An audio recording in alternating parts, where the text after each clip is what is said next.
Sound is the vibration of air perceived by our ears. Healthy ears can perceive sound waves of frequencies from about 20 to 20,000 Hz. This range will become narrower due to aging or noise exposure. Sound waves create signals in the inner ear, which are transmitted to the auditory cortex by the cochlear nerve and auditory pathway. The sense of sound is produced in the auditory cortex. Sound waves are directed into the external auditory canal by the auricle. Sound waves cause the eardrum, which closes the auditory canal, to vibrate. The vibration of the eardrum is transmitted to the cochlea by the ossicles, the hammer, the anvil, and the stirrup. The base of the stirrup fits snugly into the oval window of the cochlea. The basilar membrane is located inside the cochlea.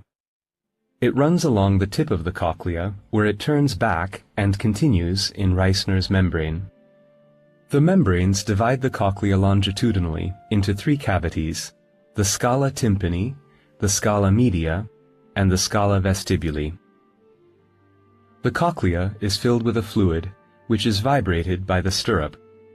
Higher frequency sounds cause vibrations of higher frequency in the liquid, which are absorbed in the initial section of the membrane.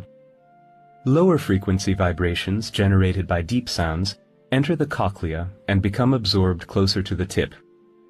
When a vibration is absorbed, an electrical signal is produced which is transmitted into the brain.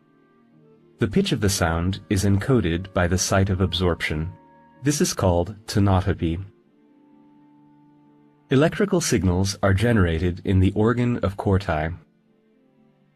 Vibrations spreading inside the cochlea push the tectorial membrane against the hair cells found on the basilar membrane and bend them, generating a signal in the cells.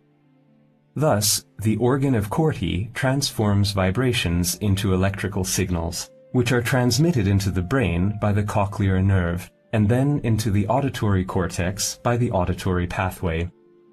Finally, the sense of sound is produced in the cerebral cortex,